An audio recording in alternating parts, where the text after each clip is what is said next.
Welcome to Daily Gossip. You will get daily Hollywood and sports updates here. Remember to subscribe for the latest videos. But today, we turn our attention to the Golden State Warriors. Not for a victory celebration, not for a championship parade, but for a story full of uncertainty, pressure, and the emotional weight of unfulfilled potential. This is the story of Jonathan Kuminga, a young star, once considered the future of the franchise, now caught in the shadows during one of the Warriors' most turbulent playoff runs, this time against the Minnesota Timberwolves. Why is Kuminga being benched at critical moments? What is happening behind the scenes in Golden State? And could this playoff series mark a turning point or an ending for the Warriors' relationship with Kuminga? This is not just a basketball story.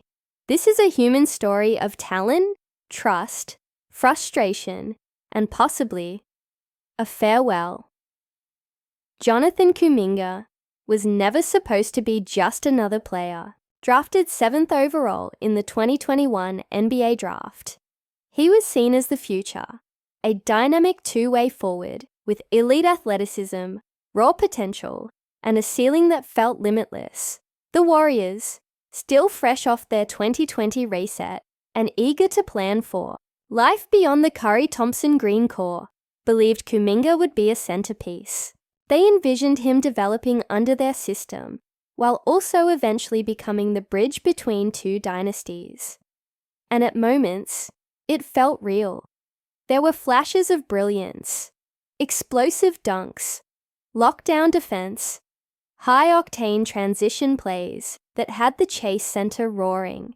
Kuminga wasn't just playing, he was soaring. But flashes don't win championships. Consistency does, and that's where the trouble began. Throughout the regular seasons of 2022, 2023, and now 2024-2025, Kuminga's playing time has been erratic. One night, he starts and drops 20-plus points. The next, he's benched for nearly an entire half. Coach Steve Kerr has cited matchups, maturity, and rotational strategy as reasons. But for Kuminga and fans, those answers often feel like deflections. The truth is, he's struggled to find a consistent role within a system that demands basketball IQ, timing, and trust above raw talent. And yet, how can you develop trust if you're not given the minutes to grow? That has been the emotional heartache of Kuminga's Warriors journey, constantly caught in limbo between promise and production as the Warriors prepared for the playoffs and eventually drew the Minnesota Timberwolves as opponents. Fans hoped this would be Kuminga's breakout moment. A young athletic team, like Minnesota, stacked with energy and size, seemed like the perfect stage for Kuminga to showcase his versatility. Instead, what happened has been deeply unsettling. In crucial moments during the first few games, Kuminga was either sidelined or given only minimal minutes. And when he did play, he seemed tentative, as though unsure of his role. The confidence we once saw in his bold drives and rim attacks felt replaced with hesitation and uncertainty. It wasn't just physical.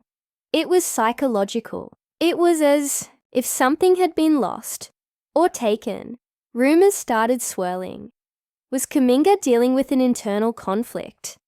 Was there friction with the coaching staff? Had he mentally checked out after months of rotational instability? NBA insiders began whispering about his growing frustration, about potential off-season trade talks, about how other franchises were watching this situation closely, ready to pounce if Kuminga became available. And while Kuminga himself has kept a low profile, refusing to stir controversy in the media, his body language speaks volumes. During timeouts, his eyes often stare blankly. During celebrations, he's sometimes distant, the joy that once marked. His game feels muted, and fans, especially those who have rooted for his rise, are starting to wonder if we're witnessing the slow erosion of a star's belief in his team. The Timberwolves series itself has added salt to the wound. Golden State, no longer the invincible dynasty of old, is struggling to find answers against Minnesota's size, youth, and aggression. The Warriors' more death lineup doesn't have the same bite it once did. Klay Thompson's shooting is streaky. Draymond Green's leadership remains fiery, but can't mask the lack of rim protection. And yet, even as the Warriors cry out for energy, Kuminga stays on the bench. Why? Could it be trust? Could it be politics? Or could it be that the Warriors are so committed to the veterans that they're sacrificing the future for one last grasp at glory? Steve Kerr's post-game comments have tried to downplay the tension. He praises Kuminga's work ethic, says the young forward is learning. But this narrative feels increasingly hollow. After 3 seasons, shouldn't a 7th overall pick, who has proven himself in key games, have more responsibility? Or is this a reflection of a deeper organizational rift? A disconnect between development and decision?